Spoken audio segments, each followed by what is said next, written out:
Over the span of 15 years, a series of unsolved mysteries unfolded in Gilgo Beach, New York. People were afraid of a serial killer who would target sex workers and kill at least 11 people. Let's see what actually happened. How did it all start? This tragic story started on December 11, 2010, along the Ocean Parkway in Oak Beach. The catalyst for this investigation was Shannon Gilbert, a 24-year-old woman who had vanished from the area back in May. She'd made a haunting 23-minute 911 call saying, "They're trying to kill me."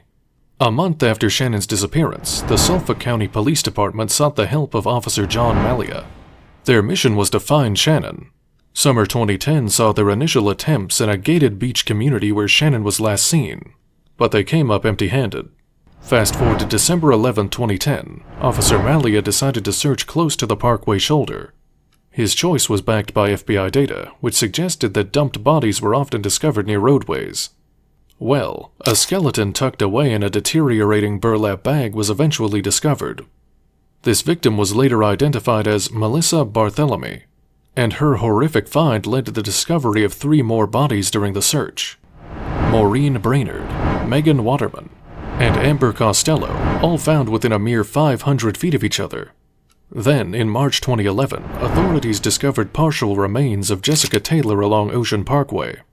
A troubling discovery considering other parts of her had been found in Manorville 8 years prior, back in 2003.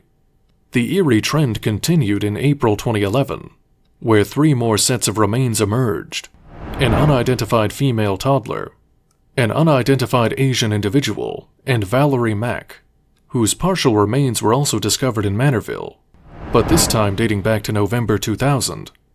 The chilling puzzle extended into Nassau County, with the discovery of Karen Vergata, whose partial remains had been previously found on Fire Island in 1996, and an unidentified woman bearing a distinctive peach tattoo, later revealed as the mother of the unidentified toddler found in Suffolk County.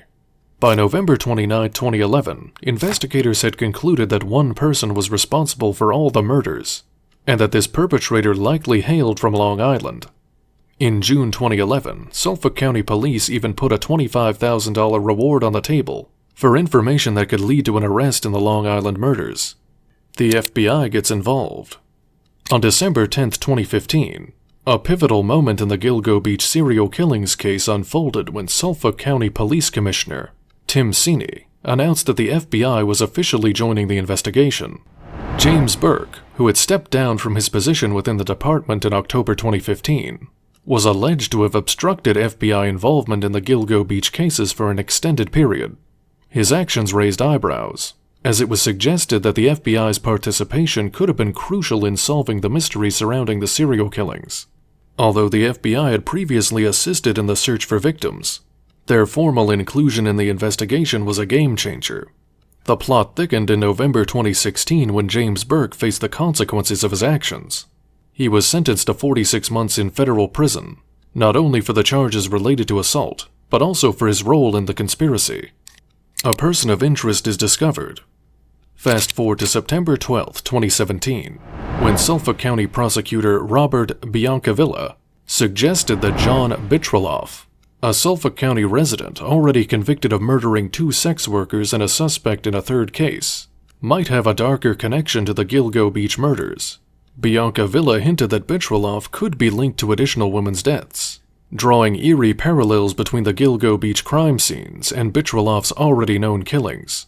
Bitroloff's involvement in this nightmarish web began in 2014, when his DNA was discovered on the bodies of 2 murder victims, Rita Tangridi and Colleen McNamee. The DNA match was made through a sample submitted by his brother, who had been convicted in an unrelated case back in 2013. Bitroloff faced the consequences of his actions in May 2017 when he was convicted of these murders, subsequently receiving consecutive 25-year sentences for each. Authorities later arrested Rex Andrew Heuermann. Now let's fast forward to July 2023, when a startling development in the Gilgo Beach serial killings case shook the community. Rex Andrew Heuermann, a 59-year-old Nassau County resident, found himself in handcuffs in the heart of Midtown Manhattan. He faced chilling charges, including 3 counts of first-degree murder and 3 counts of the lesser charge of second-degree murder. The victims in question are Melissa Barthélemy, Megan Waterman, and Amber Costello. Furthermore, Heuermann emerged as the prime suspect in the death of Maureen Bernard Barnes, a dark cloud casting its shadow. In the courtroom, Heuermann maintained his innocence, pleading not guilty to the grave accusations. A twist in the tale emerged as details about the accused surfaced. The suspicious pieces of the puzzle began to fall into place in March 2022. Investigators honed in on Heuermann when they discovered a Chevrolet Avalanche, registered in his name, had unsettling connections to one of the murders, as witnessed by an observer. His cell phone records revealed eerie connections to 3 of the 4 victims, and an email account tied to Heuermann left digital footprints with online searches tracking the progress of the investigation. Adding to the mounting evidence, court records unveiled that Heuermann had engaged in disturbing online searches for sadistic materials, child pornography, and images of the victims and their relatives. The investigation took a forensic twist as mitochondrial DNA testing raised questions. The hair found on the burlap wrappings of one of the victims seemed to align with a sample gathered from a pizza crust, found in a discarded box associated with Heuermann. The intrigue deepened as the hair found on or near 3 of the victims bore a potential match to Heuermann's wife, traced to samples from bottles discovered near the trash outside the Heuermann residence. Fast forward to October 31st, 2023, and another disturbing chapter unfolds. A report surfaced, revealing the state police had been called to investigate the remains of a male human found at the Sunken Meadow State Park in Kings Park. The New York State Police took charge of the situation. This vast 1,287-acre park, nestled in the town of Smithtown, lies approximately a half-hour drive from the residence of Rex Andrew Heuermann, who is currently jailed at the Suffolk County Prison. What happened in the court with Heuermann? In a recent court session involving Rex Andrew Heuermann, we learned some important things. When the judge asked Heuermann if he had a chance to look at the evidence in his jail cell, he said yes, but only for about 2 or 3 hours. When Heuermann left the courtroom, he looked at the people in the audience and seemed to have a small smile on his face before he left. Inside the court, the prosecutors said they gave Heuermann's lawyers a lot of information to look at back in August. This information was huge, about 10 terabytes, which is a lot of data, including many pages of legal documents and records.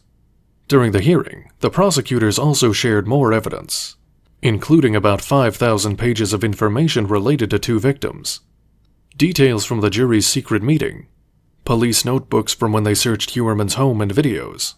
The district attorney, Ray Tierney, said that they would keep sharing more information as they go along. The next court date would be on November 15th. He described the hearing as being pretty standard, dealing with legal stuff that's not very exciting but very important. Heuermann's lawyer, Michael Brown, talked about some issues. He said that there was still a lot of information that the defense team hadn't received yet, including any proof related to DNA. Brown also said he told Heuermann to stay calm and not show his feelings. The lawyer mentioned that Heuermann has been actively involved in his case, and is trying his best, making things even more complicated in the courtroom. We are yet to see what eventually happens to Heuermann. Let me know in the comments below what you think, and I'll see you in the next video. Take care, and stay tuned.